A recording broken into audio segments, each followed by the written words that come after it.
I'm pretty sure this is going to be a really, really, really short session because most people submit stuff with music, so it's DMCA. I can't watch it because I'm not trying to lose my stream. But anyways, I got some that we can look at, and so let's take a look, shall we? Did you know you can stop a mercy res by putting up a mate wall? Doing this can come in handy to deny a res while you stay at a safe distance. You can stop res. Wait, what? Yep.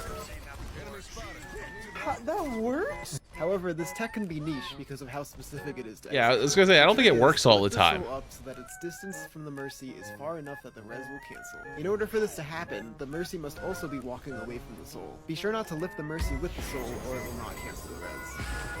Yeah, not bad though. Not bad. I'm just addicted. Like, this game sucks. I'm getting so much bullshit. I think I lost like 8 games in a row or some shit. The only games I win are like the games I have to like double the enemy's healing and double their damage or some shit. It's like, it's dumb. I'm gonna go eat dinner. And then I ate dinner and I was like, I'll play more Overwatch. I'll go from, I'm never gonna play this again, dude, to, yeah, okay, we'll play Overwatch. Even though I'm so sick of the game, I still play it out of habit. Or out of addiction, really. It might just be an addiction, dude. It's true. It's actually true. It's scary. It is very real. Actually very real, and it probably has almost all of us here in its death grip. If you're tired of continuously losing to a Bastion, pick these heroes to counter him. Genji is a great counter to Bastion because you're fast enough to get behind him, and if he does use his turret mode on you, you can deflect most of it right back at him. May can put up a wall that blocks a lot of his turret form, and with your main fire, you can slow him down enough that he shouldn't be able to turn on you. Sigma is one of my favorite counters to Bastion because he can absorb most of the turret form that Bastion has. He has What about Diva? Diva would be the best. Shield that absorbs a lot of damage as well, and if all else fails, you can hit him with a rock and a couple spheres to finish him off. And that's why... Yeah, I don't know about that one. Continuously... You actually want, okay, you want to know the best 3 for all ranks, or for the best 3 against Bastion? Maybe not for all ranks, but Sombra rolls Bastion. Why? The hack plus his hitbox is so f***ing big, you don't have to get that close to him. But the hack plus her regular shots, you can pretty much delete him. You won't miss a bullet. Genji's good too. Tracer's good too. Support? Best way to beat a Bastion with the support? Probably not to fight him. If you're talking about enabling people to fight him, Ana's pretty good. Zen is pretty good because his hitbox is so big, you can put Discord on him and he can pretty much fall over. Also, the Ana for the anti, because when he's turreted and he's like taking a bunch of damage and getting healed, he just is so tanky with the Fortify plus arm. Well, not Fortify, forget what it's called. Whatever the thing he gets when he's in turret form. There's like a buff. And then on top of that armor, it's really tough to kill him. So I'd say Ana is probably your best bet. And then for tank, yeah, Sing's not bad. Sing's not bad. Probably top 3. Diva's number 1, and it's not even close. You literally just walk up to the Bastion if he uses his shift, and you walk in with your team and just hold right-click on him for 3.5 seconds, and he just doesn't do anything. It's magic. Here's 3 tips for Reaper that you probably don't know. Number 1, the entrance of his TP and the exit of his TP look exactly the same. So if you stack them on top of each other, you can. Oh, this is diabolical. They're thinking you teleported away. That is his Wraith form. That is some high level.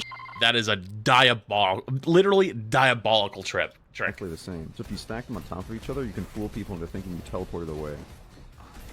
Number 2, his Wraith form actually reloads his guns. So if you know you can confirm a kill, it's better to Wraith and reload than to Is that a tip? I guess it is. Wraith into the enemy team to ult, but as you're wraithing out, something that will throw people off is if you stop and just start moving backward, and then pop your ult out of that. It makes people think that they're safe and that you're leaving. Yeah, in reality, that's actually pretty good. These work in literally any elo, so let me know if you guys get value out of it. Yo, I'm not gonna lie. That was really good. That was actually probably my... If I was the type of creator to make tips content like this is exactly how I would do it. Like 100%. They start off with a very niche, extremely useful tech. Then they give a more basic, something that's easy to understand, like something that the average player can pick up very fast. Like if I'm bronze and you're like, oh, I didn't know that Wraith form also reloaded, so you can go boom, boom, boom, boom, boom, boom, then just double Wraith and just get fully reloaded. And then finish it off with a mindset thing. So let me know if you can estimate that. With the with like using your ultimate, like that's not even like a just a way to use his ult, but that's a way of thinking. That's actually really good. This is actually probably one of my favorite tip videos I've ever seen. Bro gave real tips. Bro's the vids I liked. Oh god. Oh no. TikTok degenerates. Continued tip videos. These are actually really good. Yeah, these are actually really good. This is probably the best tips style vid I've seen. Well done. Boom.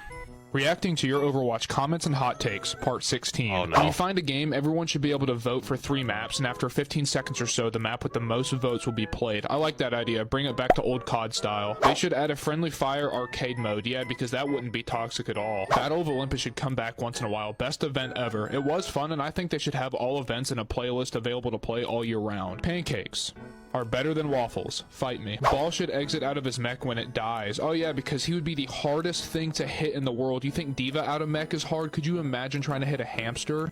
I've never had less like opinion about something ever. I don't know why. I just didn't really care. Here's 3 tips for Doomfist that you probably don't know. The first and most important tip I have is to get creative. This character has some of the highest movement and one of the highest skill ceilings in the so something I actually really want to do is get good at Doomfist. Oh, it's the same guy. game. You can basically show up anywhere at any time, on anyone, and when you learn to use that to its full potential, you really unlock the character. Number 2, use block in unexpected ways. Charge your punch off a spam. Block hooks for teammates. Flash it for snipers. Don't just stand in front of the other team and hope they shoot you, because if they don't, you're an open target. Number 3, Meteor Strike is one of the worst ults in the game. It's basically a glorified cooldown reset, and once you accept that, you'll be inting a lot less with it. If you have the balls to pick up this character, good luck to you, and Godspeed. Yeah. What's that? She did the yoinky sploinky. Like, what am I supposed to do, man? I actually want to get good at Doom at some point. May I just go on a training arc and just play Doom for like 2 weeks? Day 1 of teaching you how to play Moira at a Grandmaster level. Oh no. Okay, let me tell you how this is. You want to play Grandmaster Moira? This is what you do. You have one of 2 options. You have the IRP style, or you have the Nolan style. The Nolan style is you literally never see the Moira the entire game. The only person who ever sees the Moira is your supports, and you just think they're tripping balls because like they're screaming there's a Moira behind you. Turn around, there's nothing there, like ghosts. That's all. They just flag the entire game and they just hide and wait. Like they're just ninjas. They're the Moira ninjas. That's what they're called. And then there's the other style, which is the more or less you play Moira and you try to like hard calm and run in with your team and then just like scream at everybody who f***ed up. And those are your 2 options. Today we will be talking about Moira's ult, Coalescence. To maximize its value, you should keep these 3 things in mind. 1. You can heal your team and damage your opponents simultaneously, so try to hit both allies and opponents at the same time. 2. Your Coalescence duration is the same as your orb's cooldown, so it is best to throw an orb right before ulting. That's good to increase either min-maxing. your damage or One of the few things you can actually min-max on Moira. 3. While you're using Coalescence, you are very vulnerable to all CC abilities like on a Sleep Dart or Orissa's Javelin. And this is...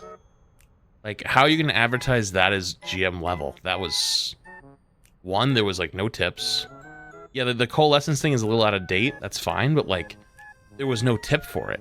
There was no tip. They just said you're vulnerable in Coalescence to these 2 abilities. Good luck. Like, what? I want to check the comments. Love how healing teams... Mercy while also getting as much kills as the DPS. Average silver Moira player. The amount of people that don't know that Coalescence heals is so depressing. What? I don't know about that one. We're in Moira TikTok. We don't understand how Moira TikTok works. We move on. Here are 3 tips to help you climb with Sakura. Number 1 is to stop placing your translocator directly on health pads. These are predictable locations and are often visited. Instead, you should put it near a health pad. Also, keep your translocator near the fight. Don't place it too close. Don't let your translocator get too far away. Remember that you can cancel your existing translocator and just place a new one if the fight's location shifts. True. Number 2 is that it isn't always beneficial to flank. Holding soft angles that are near your team is true for punishing dive heroes. Hacking an enemy that is in your team is always better than hacking someone who is deep in the enemy. True. Sometimes it is better not to hack these. Wait, dude, this is like. But rather just do damage to farm EMP. Number 3 is to just stop throwing your translocator to EMP. You are literally invisible. You just walk behind them or to the side of them, and then just EMP and translocate. True. It is so throwing the translocated EMP is like 2018 game play style. To do this, and there are so many reasons why throwing your translocator is bad that I'm going to get into, but just trust me on this one.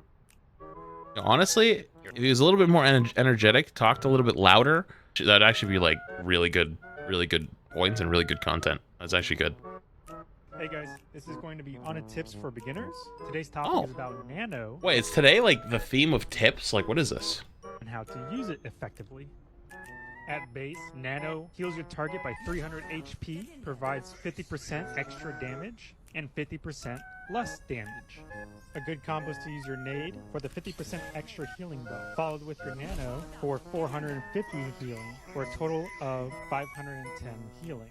Now the goal of nano is to make the enemy feel as... I wouldn't necessarily do that. It kind of seems like a bit of a waste. There's very few times that a nano, nade and nano is going to save somebody. Because you're gonna, if they're taking that much damage that you need to throw a nade and then nano them, you should just insta nano them and then nade them. Pressured as possible. What is pressure? Pressure means to make the enemy feel in danger as much as possible. The more likely they are to die because of your nano, the better your nano. Here are some common examples of nano used at different times. This is an early nano. There are no enemies around, and my Doom has to spend a few seconds to get to the enemy. No, that nano's actually fine. Here's the problem with it. Ready? The better your nano. You wanna know what the problem with that nano is? I'll show you it. Of nano used at different times. This is an early nano. There are no enemies around. It's bad because he just used his slam. And he's gonna walk in and punch. So he has no cooldowns. That's why it's a bad nano. He has no cooldowns. Nano only lasts 8 seconds. So any time wasted just walking to the enemy is a bad nano. Here's an average nano. This is when nano is used at the start of a team fight. Common examples are like when you use it for an ult combo, such as Nano Blade with Genji, or on your tank when they are within attack. Even that one was kind of early, unless he was calling for it. This happens Might have been calling for it. where the enemy tries to commit. That one was hard to say. You nano your teammate that's about to die, and now the enemy is out of position. You wouldn't have, that was actually a bad nano, if anything. Like, it's fine. This is actually fine, right? Like, this is fine. Nothing's wrong with this nano. Like, it's good. But, like, to say great, like, this is gonna save you, you didn't, because he got stunned out of it. This Rhine probably dies 1v5 into your team, but instead he'll have the counter pin, so the entire time he's getting coalescence, which means you stacked support ults. Enemy is out of position. And then obviously he one taps him because the charge plus the damage combo. Like, that's not a good example. Like, I think when you make something as an example, it's like, this is a peak good example. Like, this is what you aim to do, and then you show something that's not actually the peak of that. It's like you're kind of being a little dishonest. And I don't think that was their intention. It's just for any teammates to die. This is commonly used during moments like overtime, where you won't be able to have another team fight, or if nobody on either team has died yet, and you still have a chance that's fine. of winning the fight if you nano. That's fine. Follow me for more tips on Overwatch. Wasn't bad, but wasn't anything great, to be honest with you.